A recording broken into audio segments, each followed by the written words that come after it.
Hey, what's up? It's Bon. Let's talk about video games and their frame rate and how this generation of consoles is going to move forward from what we've seen so far.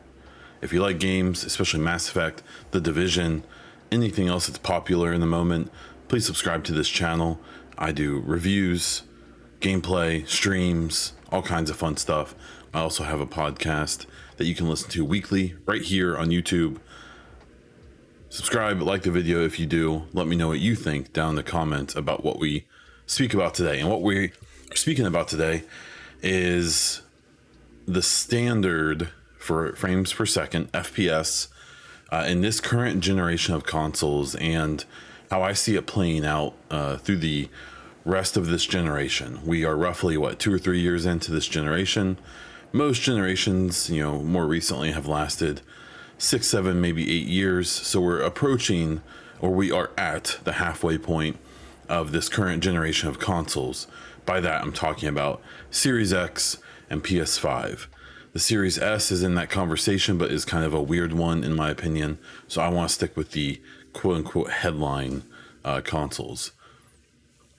After Jedi, Survivor, Redfall, and some other games have come out, we are noticing something, and it's kind of funny that it's taken people this long to realize it, but there's a really good chance that as games start leaving behind the last generation of Xbox One and PS4, we're going to see at least some new games not having a performance and a quality mode. We're more than likely going to start seeing games having one mode that's kind of a balance. What people haven't realized is that even most of the big blockbuster games for most of this generation this year is starting to turn that tide a little. Most of the games coming out have been for the old gen and current gen. And that's made it easier on current gen because basically, if your game could run at 30 FPS relatively smoothly on the old consoles, you could basically make that a performance mode in the new consoles, and it was probably running at 60 FPS at a good frame rate, right? But as games start leaving behind the old gen, they're going to start pushing some stuff forward.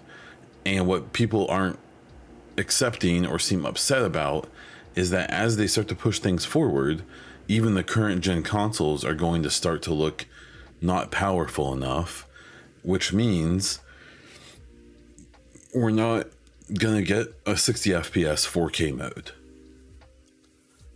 What is going to start happening, in my opinion, is that we may get options for quality and performance, but where it used to be performance would be 60 FPS at a variable bit rate or resolution of maybe 1440p, which is 2K, maybe something approaching 4K, and then another mode that's like 30 FPS, has ray tracing, is the full resolution, maybe has some other bits and doodads. That's gonna go away, and what we're gonna see instead, I think, are games that have maybe a quality mode of 4K or near 4K, but they're going to be limited to 30 FPS at best. And then we may see performance mode still that will be shooting for 60 FPS, but on a very variable resolution, which could be as low as 720p or 1080.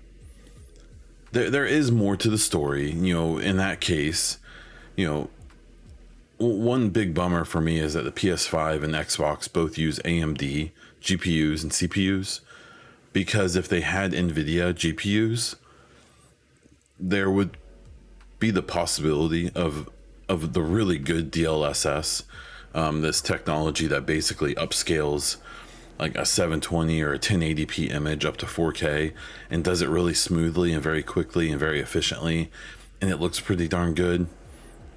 The bummer is that because the PlayStation 5 and Xbox Series X and S are both AMD based with their CPUs and GPUs, you can get a thing called FSR, and it's similar to DLSS, but it's less powerful because it's not utilizing specific hardware on the GPU.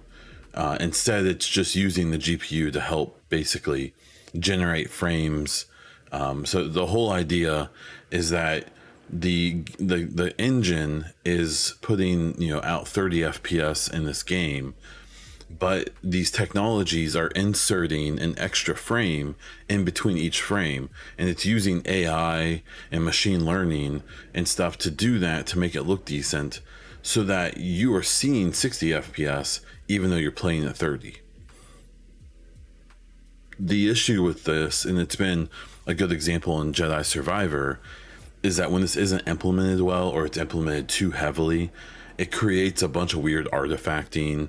You can have kind of almost like a halo effect around your character or whatever the focal point is, which you definitely see in Survivor. It's just really interesting. Survivor is an interesting example, one, because it's obviously using FSR, but it also has ray tracing on. It does have a performance mode, but whether you turn it off or on, it stays on. It continues using ray tracing. When I've reached out to some people about this, there is some possibility that there's just some lighting in the game. They decided to make ray tracing only, and even though most of the game is has like the set lighting, because while the game isn't on old gen, so on consoles, every PlayStation or Xbox Survivor is played on is ray tracing compatible or capable. The simple fact is that a lot of PC players still aren't. There's still a lot of PC players who are using hard drives still, who are still using GPUs that don't have ray tracing compatibility, or they're of like the 2000 series, which is a little less efficient with that, or the 3000 series, which is a little bit, and they don't, not everyone has a 4000 series GPU, especially not one of the really pricey ones. And so we're going to see some of these lighting decisions and stuff like that limited by PC players as well, since the Xbox and PlayStation have technically made that jump. But I just don't think we're going to see as much 60 FPS, 4K. Like the next Hellblade game is not going to be 60 FPS 4K resolution. The Spider-Man 2 game is not going to be 60 FPS 4K resolution. It's just not. We have to accept that at this point, even just a couple years later, the PlayStation 5 and Series X are already just okay hardware when it comes down to it. Now, game makers and publishers and devs know exactly what they're working with both of those systems, so they will be able to extract more out of them as the years go on, and they recognize what they do well and what they can handle and where they still have some headroom.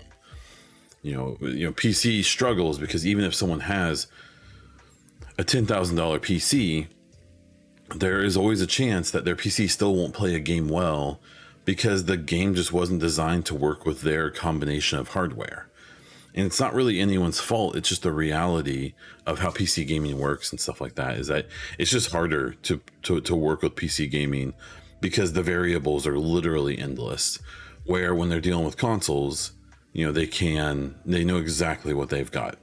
So I think that they're going to get more out of the consoles than maybe you think, but I still think that by the end of this generation, having maybe a 30 FPS 2K mode, 1440p, and like a 60 FPS variable resolution mode that could bounce between 720p and 1080p is very realistic in this gen.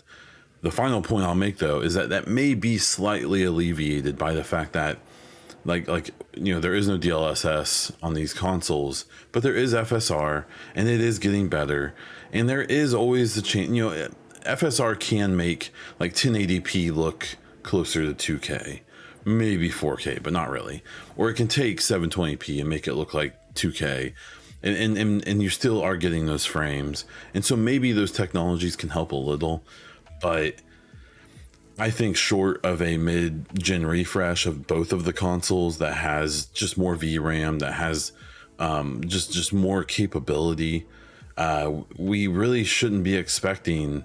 We kind of got spoiled at the end of the last gen and the beginning of this gen, because we've been given a bunch of games that were basically meant to perform well on the last gen and then subsequently performed amazing on the current gen.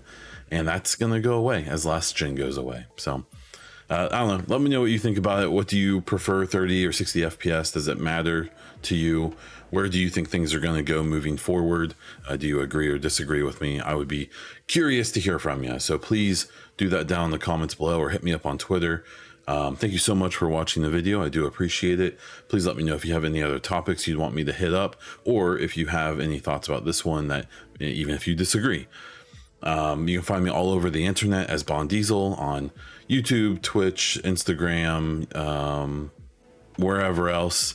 You can also find my weekly gaming news podcast called the EchoCast right here on this YouTube channel or on all podcast providers. That's all I have for this one. So until next time.